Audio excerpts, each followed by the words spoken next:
Hello, welcome back to Suzerain. I apologize if like some stuff will be missed here, some newspaper stuff. There was an explosion in Der, which is here, which the police allege was done by the Bluish Freedom Front, I believe they were called, and the Workers' Party of Bludia do not say, like, they do not accept responsibility, and the Freedom Front did not actually claim responsibility. That, and I believe that's more or less it. The reason I'm saying this is because I started recording the episode and it turns out my microphone just wasn't working. It's a problem because I use NVIDIA Broadcast, which is this like NVIDIA RTX AI thing that is meant to work as a better like sort of sound gate or noise cancelling thing without sort of sacrificing too much quality. That thing sort of sometimes just, if I move the microphone, it just sort of stops working and I need to just turn it off and on again. It's so frustrating. We're at the top floor of a business council building which had a great view of the beautiful Lakeven. I looked outside from the tall glass windows. The Markian Sea stretched as far as the eye could see, and it was dotted with many ships towards the horizon. They were mostly cargo ships carrying precious goods in and out of Sorgland. Tracing back the paths of the ships, I looked at the harbour. Lakeven was home to one of the largest harbours in the entire continent. Many dockyard workers were loading or unloading the containers. Work never stopped here. My billionaire advisors entered the room.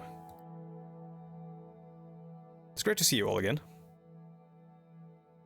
Mr. President, before we start, I would like to mention some rumors that I heard. Workers' Rights Act did not sit well with many business holders, especially the first section about the minimum wages. I heard the same. This has caused these businesses to lose millions of rents just overnight. Unfortunate, really, especially during the recession. What's unfortunate is, Miss Edith, was that this bill was enacted this late. None of them responded. First of all, I would like to thank everyone here for their work on our tax system reform. We all know how complicated our current system is, and the work wouldn't be possible without you. He turned to me. The ultimate goal here is to end the recession. Before we move ahead and start formulating a plan, we need to determine our direction, Mr. President. We have a few possibilities as a result of the work we have done so far. We can increase, maintain, or decrease the taxes for large corporations. I believe some of us in the room have a few strong opinions on that. Yes, I do. In parallel, we can increase, maintain, or decrease the taxes for small and medium businesses. Let's start with the large corporations, and we'll move on to small businesses. So, I did this. I didn't actually make a decision yet, but I did this conversation and like a couple of these now. These like extra questions. This is a very biased council I have here. I would like to hear some other voices, because right now, these guys represent big business, and they're here saying you shouldn't tax big business. And in a way, they could be right, because of course, the big corporations, their ability to invest will directly lead to GDP growth, which is how we measure recession, isn't it? It's when your GDP growth is slowed down to a certain point for a longer period of time. Now, that has like economic ramifications of, I believe that's how you measure it. I'm recording live, by the way, so I might be saying something wrong. Usually I double check things before I say them, but the problem when that happens is that it has this knock-on effect on everything in the economy. Now, that's technically only because of the way the economy is set up, in a way. You know, growth, if growth slows down, that means that some businesses are losing money, and of course they have to downscale or, you know, cut loose workers or whatever, shut down factories, whatever have you. But I feel like we can mitigate that in many ways. Like when the workers lose their means, you can give them money through stimulus checks, right? Or UBI or whatever, and then that can be used to, you know, stimulate the economy. Though I don't know how it works in the 1950s economy. I feel like this works now, in a way, because everything is so service oriented, and you have like these massive like gig economies and stuff getting like popping up and all that. And we could survive without a lot of large corporations, honestly. They're gonna say the outcome if it increases the taxes on the large corporations is bad. It's not an option at this point. Our economy is in shambles. Taking what's remaining from the businesses will destroy the economy further. We could balance it by decreasing taxes of small businesses to put some relief on them. I see. I'm not sure if that's a good idea with the current state of the economy. I do believe that there's one way to get out of recession. It is through the trade and economic contribution of large corporations. Increasing their taxes will turn them on you. I will go one step further. Increases the taxes will have a disastrous result, and it will make you an enemy of them. Trust me, Mr. President, nobody wants to make an enemy of them. It goes both ways, Mr. Avon. Of course. So, what if we decrease the taxes for large corporations? That's bad. But I want to see what they say. It's not an option at this point. Our state is broke. We are barely functioning with the help of the taxes. I see. Is there any downside to keeping things as they are? I am of the opinion that if we don't make any changes, nothing will change. To stop the recession, we need to do something. I think so too. Agreed. What does everyone think we should do? I don't think we can do anything at this point, although I would have preferred a decrease in taxes. It doesn't seem to be possible. Our international trade is driven mostly by the products of these corporations. They are the backbone of our economy. These companies are the backbone of our economy and our way out of the recession. I'm ready to make a decision.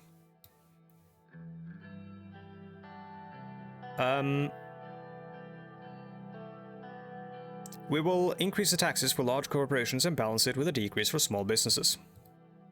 You are making a mistake. This is going to have an outrageous effects down the road. So I'm doing this because I think that we need the money, and we need it badly, and I don't think that, like, I think that we are probably bound for some really tough times. And I think that should we not do this, what's going to happen is that those corporations, they're not going to stay, right? They're going to take their wealth, they're going to leave, they're going to rob the country and leave, essentially. Because if there's like civil war and everything's breaking down, what happens to the people with means? They can do whatever they want with those means. They will take great losses, of course, because they have investments in the country, like factories and all that are going to shut down or be lost. But they have means, at least, and can sort of pull out. What happens to the people? Well, they're boned.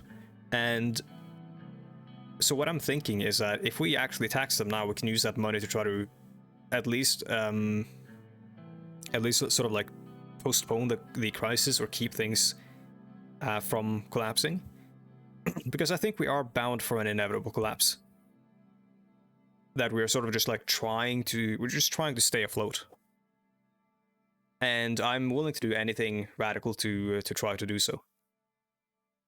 Enough, the president has made his choice. Well then, we have taken the note of our action. I will put it into implementation as soon as possible. We'll be giving people some relief by enacting tax breaks for small and medium businesses, and there will be an increase for large corporation taxes, which will help us sustain our balance.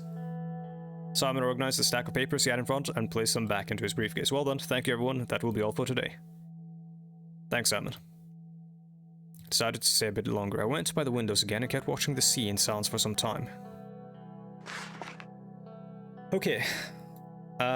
What does Rumberg say? Queen Beatrice Livingston called Swordland a threat to world peace. Well, that is really bad, but a threat to peace in the entire world. She condemned the riots and police violence in Swordland, also expressing her worries about the direction Swordland is headed. She urged the Rumbergian army to secure the southern border, citing violent incidents in northern Swordland. Come on. Tax cuts for small and medium corporations. The new changes include a tax cut of 10%, bringing the total to 25% for small and medium-sized corporations. Young Swords denies allegations. I or our cultural organization pose no threat to the national security of Swordland or to any other foreign country or state. We have not and do not plan on engaging in acts of terror or violence. He also denied that the murderer of Bernard of Sarkas was working for the Young Swords, saying that the murderer was just a lost patriot who probably worked alone. Ah yes, the lone wolf.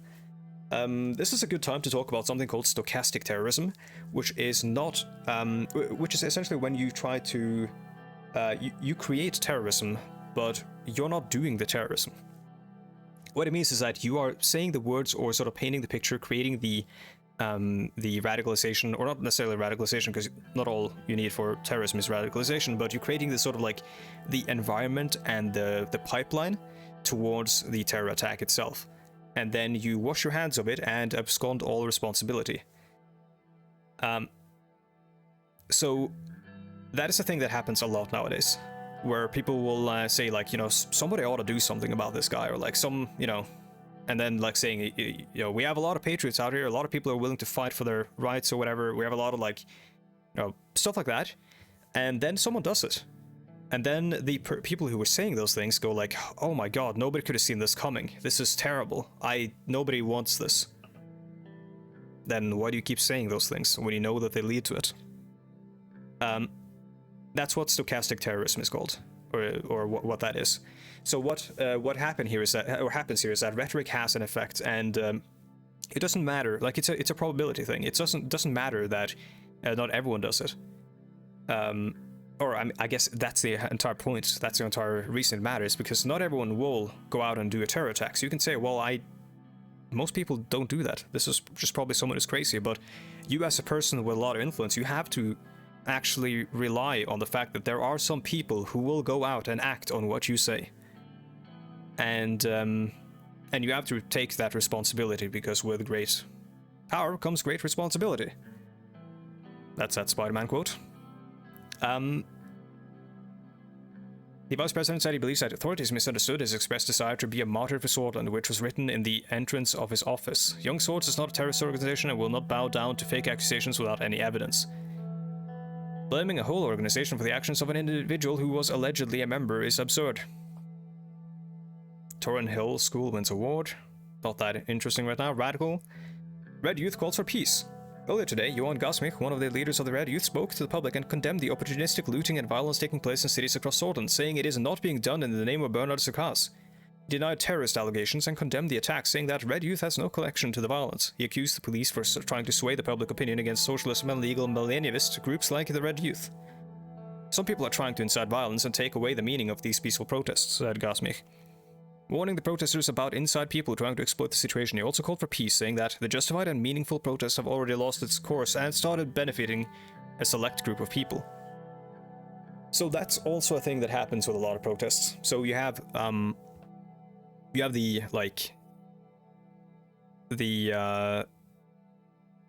outside agent or outside agitator narrative, which there is some validity to it, but I think that it's often used as it's a bad excuse, really. Like, when a protest movement starts looting, when there's a riot, by the way, is not like a real term. It's something you can apply to basically anything. A riot is a riot whenever the police say it's a riot. Sometimes a peaceful protest is declared a riot, and then that allows the police to use riot means, which then escalates things and turns it into chaos, which is then actually a riot.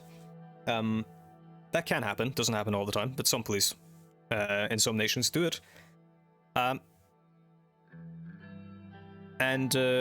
was going to say? Yeah, so I think that is sort of like you're not taking responsibility for the movement you've created, which it's like you aren't doing these things. You aren't creating the looting, because I don't think these guys are asking for people to loot stores. That's absurd. Meanwhile, the other guys, they are telling people like patriots to fight back, right? Which, how do you fight back? Well, with violence. That's how you do it. But these guys, they are encouraging violence, of course, and I don't think they necessarily. Do they say? Well, it's trying to exploit the meaning of these peaceful, or some people are trying to incite violence. I think these guys probably are inciting violence. I think they're trying to distance themselves from that a bit dishonestly. It's like a PR thing, right? But the idea that these things are totally disconnected is just absurd, because the looting happens because these people are upset or frustrated or whatever with the world, right? Or with the society or the system. They're not attacking, generally speaking, small vulnerable businesses. They're attacking the big stores and all that, because that's where that's the symbol of the inequality that is making them so angry. Because people generally don't just go out and smash a fucking Gucci store for no reason. There's probably a really good reason. People aren't inherently unlawful. People are, in my opinion, inherently good, and are sort of led to do these things. So yeah, that's my rant about that. Justified and meaningful protests have already lost its course and started benefiting a select group of people. Don't know what he's sort of talking about there, but also, yeah, also the outside agitator thing. There is a legitimate police tactic of, this is a real thing, look it up, of I need to say the name for you to look it up. It's a French word, I think. Agent provocateur. I believe it stems specifically because of French police using it a lot. Where they send in police into a group, and then the police try to incite violence in the group in order for the police to then be able to crack down on it. Or they straight up go into the group and they toss bricks or firebombs, or they place firebombs or bricks alongside the crowd so they can use them. People do it all over the world. Large corporation tax increases are uncalled for, says The Economist. Well, of course. By 10% to a total of staggering 45%. That's not that staggering. This comes as a part of the tax reforms to stop the recession. We've shown our analysis of the current economic situation many times, and the result is clear. Large corporations bring in more money into Scotland, and they are the reason the recession is not worse than it already is. Well, we'll find out. Smolak is... I firmly believe, actually, that this is going to not be good in terms of tackling the recession.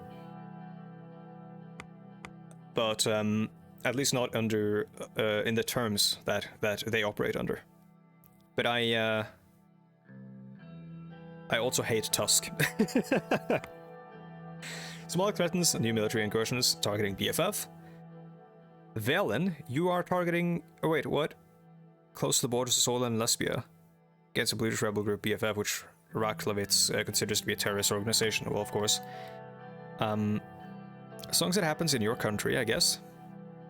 Visit an inspection of schools in Leiden. As part of the planned program, we arrived in Leiden to visit a middle school.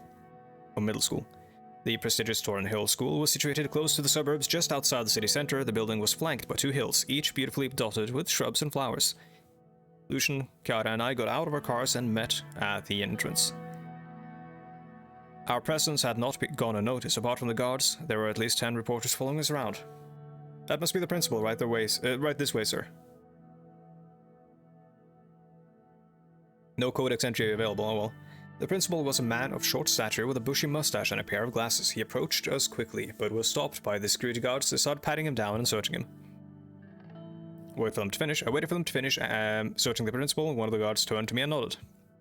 Mr. President, such an honor to meet you. Shake his hand and smile for the cameras. Welcome to our humble school. It's good to be here. Excellent, you must be Mr. Galad. It's a pleasure to meet you. And Miss Walda. So good of you to come all the way out here. Thank you. At the entrance, the school's motto was inscribed on the wall in giant letters. In Stretens is Anginikar av Gerigna int Ola Almergwoltena int Ola Mexis. I don't know what any of that means, but it's going to tell us. Education is the premise of progress in all societies and all families. We walked through the gates. There were many students lined up in front of the stairs of the main building. The school band started playing as we entered. All of the students immediately snapped to attention and turned to me. It looks more like a military institution than a school. Exactly, that's what we pride ourselves on. Oh no. Discipline has the utmost importance in our school. We need more educated people, not soldiers. On that we are aligned. I can assure you that our students are very well educated. In fact, our school is one of the top 10 middle schools in all of Scotland. Now we will watch the students take their daily student oath. I don't like that. A boy and a girl went up to the stage and grabbed their microphones. The students turned to them. I am a sword. My strength lies in my blood. I will respect our honorable elders. I will protect the young. My life belongs to Swordland now, and it will belong to it forever. I will always follow the guiding light of Colonel Sol and the great swords. Or Morgnaves Kore Vekten Sista. Do nothing. I almost forgot the words, which proves the uselessness of this oath. No one even remembers it after they graduate. If you wish to follow me, we will take a look at one of our classrooms. I don't like that. That oath is really bad. It just plays into the whole, like, young swords thing, right? Through the hallways, we made our way to the classroom 7A. Soon as I think that was my class. As soon as I entered, the whole classroom rose up and snapped to attention. Like in 7th grade, I mean. Sit down, please. Students sat down, and the same boy and girl walked up to us. These are our top students in our top class. This here is my son. The boy came before me and saluted me like a military officer. Tell Mr. President what you want to be. Mr. President, I want to be a general, sir. I am ready to sacrifice myself for my country and you, sir. Jesus Christ, dude. They're kids, dude.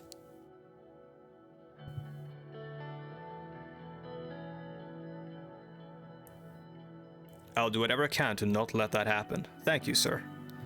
Yeah, I mean, this isn't the time to be freaking out at the principal, even though I want to be. The principal squeezed his son's shoulders, and the boy looked up and smiled at his father. He patted him on the back and sent him off to his seat. The cameras flashed. It's simply ridiculous. You're raising soldiers here, not students. Thank you for saying what I wanted to say. I'm so sorry. I will immediately perform disciplinary actions. How about you, young lady? What do you think about this? She's our top student at our school. Her excellent grades are to... I didn't ask you. She bent down and gently addressed the young student. What do you think about your school, just between us girls? I am sick of having to knit and sew while the boys learn science and chemistry. Fair.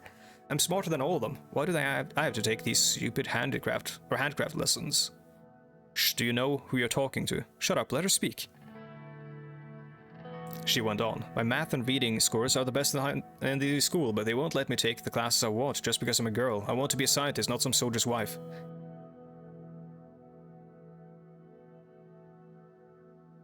Your order, Mr. President. You will make the necessary changes at once. As you wish, sir, at once. I'll personally check back and ensure that the changes are made.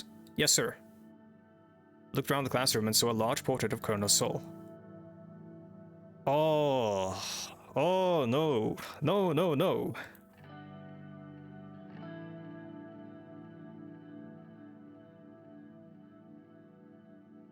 I want to, though. Okay, dude, I feel like I've done some bad things, and we are heading for the doom. We're heading straight for the fires of hell at this point, and I'm just careening into it. So I think I'm just going to go out in the blaze of glory and stick to my guns. Take that down. But sir, that's a portrait of Colonel Sol. We can't just take it down. Lucian, do it. Lucian took the frame down and gave it to the principal. Even the reporters looked confused for a minute, before taking many photos of the portrait being taken down. Kara was smiling, and she realized I was looking at her. She nodded. Well then, unfortunately, we're almost out of time. We have other meetings to attend to today. This is a symbolic thing that I'm doing. It's a big thing. Thank you for the warm welcome. Mr. President, Lucian, please go ahead. I would like to speak to the girl alone. Very well. Thank you for visiting our school, sir. Come on, class, 1, 2. All students in the classroom yelled, but the boy whom I met was the loudest. Morgna was Corey. Vekten Sizla. After another round of photos, we departed.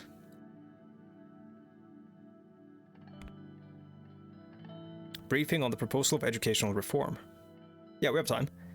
We're still in Leiren, staying at our modest guest house for state employees. Kiara set up a meeting with me and Lucian to go over her plans for educational reform on our school after our school visit. Lucian was seated across from me at the table, going through documents. Kiara entered the room. After the visit yesterday, I couldn't even sleep thinking about that little boy and girl. I've never been more sure of my intentions to reform our education system. Lucian took off his reading glasses and put them on the table. I agree, an educational reform is necessary. Exactly. Those students have to repeat the same soulless propaganda every single day. They are being brainwashed at an age when their minds need to be free. On top of that, young girls are denied the same opportunity as boys. They're forced into the role of a housewife before they even reach puberty. Nothing's changed since I went to school. Women like me, Lilias and Nia, even your wife, we had to study twice as hard to receive the same university education that you and Lucian took for granted. Is that the kind of country you want to want your daughter to grow up in? Mr. President, we need to bring change. We need to free the minds of these young people. They are our future. What do we need to do for an education reform? We need to keep politics out of the curriculum. Sol should only be viewed as a historical figure. Children shouldn't have to repeat his name every day. This is actively poisoning young, bright minds. Instead of thinking for themselves, they're learning to take things at face value. We also need to ensure boys and girls receive the same instruction. Handcrafts like knitting and sewing should be taught to both sexes, or not at all. Yeah, that's what happened in Norway. Swordland's, at least for me. Swordland's youth, and you know, it was good. I'm still garbage at knitting, but it was fun. Swordland's youth must be technically skilled and capable for the next decade. That won't be possible with the amount of nationalistic indoctrination and narrow-minded thinking found in schools today. Yeah, like patriotic education or patriotic propaganda is kind of bad, or not kind of bad. It's actually terrible, because again, as she says, it sort of like narrows your perception of things. Sort of forces you into this ideological ditch. Instead of letting you, expand your horizons, learn, and maybe choose and, figure things out for yourself. Education should be about giving opportunities, not, it should be about giving opportunities and also putting people on, like, some tracks. But those tracks, we should be really careful about what they are. Like, we shouldn't we should be like saying, you know, murder is bad, for example. That's a thing we need to be doing. And we should be saying, you know, be nice to people and like respect people, be, you know, conscious of each other's difference and accept them, differences rather. But you know, we should be really, really careful about what we, what sort of like, you know, spots we try to force people into fitting into. See, either we raise a generation ready for the challenges of the future or not. What will it be, President? Reform the education system, of course. You will not regret it. I will get to work immediately. And now that the decision was made, let's move on. With no change in budget, the ministry was left to its own devices. We made some tough choices, but still lack additional funds. Therefore, we are investigating if privatizing education would draw enough funds to conduct investments. There is a possibility of privatization having negative side effects. Trust me, I know that. It would increase the cost of a quality education, but that is hardly avoidable now anyway. Private education is inconsistent with our overall economic strategy of a planned economy. We can manage without additional funds. The only reason I wanted to consider it is to have more money to improve education. So what is your decision? I think so. I actually hate privatized education, as I think you're well aware. I think it can be done reasonably well, I guess, but at that point, if the state is like managing so much of it to the point where it's no longer actually private education, then what's even the point of having it be private? So I'm going to say keep it solely a matter of the state. We need to prevent interference from private interests. Will do. That should be it for now. I will get to work and report back later. This has been a very productive day. I will be returning to Holsod. Have a good day. We dispersed after spending nearly the entire day together. I took a moment simply to breathe the fresh evening air of Leirin. I felt calmer here somehow, but I would have to return to the chaos of Holsod soon enough.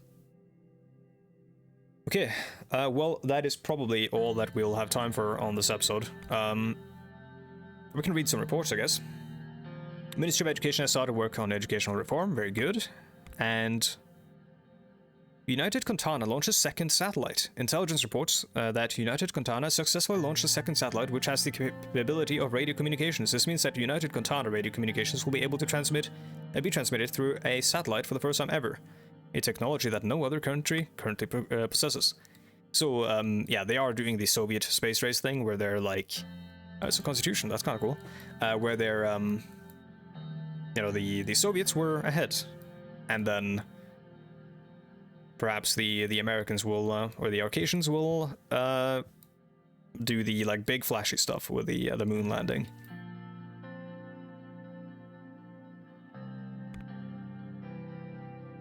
BFF bombs police station. That's the one I was talking about earlier.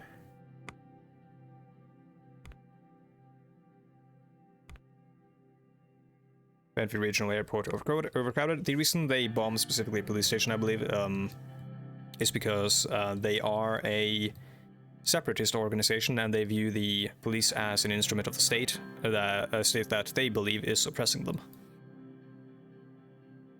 Let's read some news because we have time. Greater Holsod free of protests. This week, with the actions of the government and the police, the protests in Greater Holsod region came to an end, which have paralyzed the economy and left tens of dead. One protest leader from Kontriat said, "We want peace for our brothers and sisters in Sordland. We don't want more repression." Earlier in the day, hundreds of riot police drove protesters out of northern Holsod and into surrounding streets. Okay, I was hoping it was going to be a bit more, you know, everyone sort of is coming to an agreement instead of that, but President visits school in Leirin.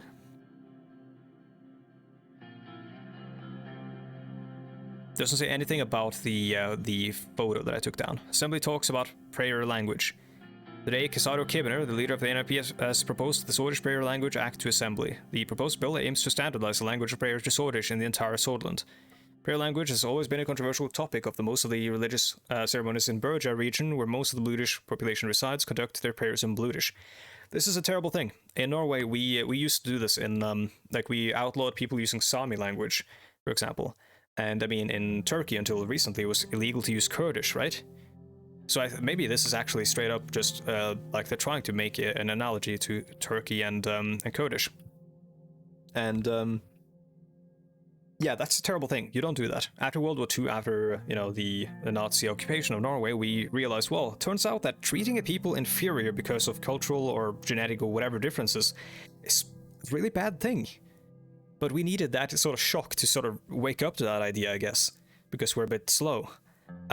So we stopped doing that, and we started like actually investing in the indigenous population, which are the Sami people, and creating an entire like parliament specifically for Sami issues, the Sami parliament that sits in the north, and then you have the Norwegian parliament in the south.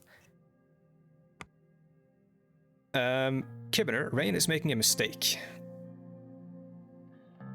Without addressing policies that have negatively affected our security, culture, and economy, blamed President Rain for not being open to discussion about proper reforms. He also criticized Franz Richter. Non-sensible collaboration anymore. It has been transformed into an anti-nationalist committee. Okay, Rain is making a mistake by working together with Richter. Oh, there we go. The Radical actually wrote about that. Turnhill is one of the most popular middle schools in Scotland. During the visit, the president was speaking with the pupils of the school before he ordered the removal of Tarkinsol's portrait from the building. The reasoning behind this controversial and brave move still stands as an unknown, but it will surely create problems for President Rain with his own party. Yes, of course it will. It'll be terrible. This event might have very well been just for show, or a sign that there are widening cracks between President Rain and the USP, or is this a sign that the USP is finally feeling the pressure and opting for a change in their values? Whatever the case may be, the foundations of the USP and the cult figure of Tarkinsol seems to be losing its strength.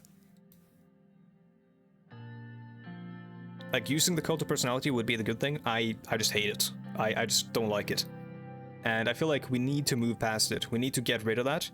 Now might not be the best time to do it, because I need the USP support, but we need to get rid of that in order to, like, actually move on. Without it, we can't do real reforms. We can't fully change. Small business growing, large corporations downsize. Wonder if this might actually help us against the oligarchs. Leaving a large number of citizens unemployed, providing jobs for Solent. Well, maybe I didn't do anything really. Anyways, thank you so much for watching, and I'll see you guys in the next one. Of course, still check out the Twitch, the Discord, the Twitter, and all that, where I share my really bad opinions. I also do it here. Thanks for watching, and I'll see you guys in the next one. Goodbye. It didn't work. I hit stop recording, nothing happened. Now, let's try again. Goodbye.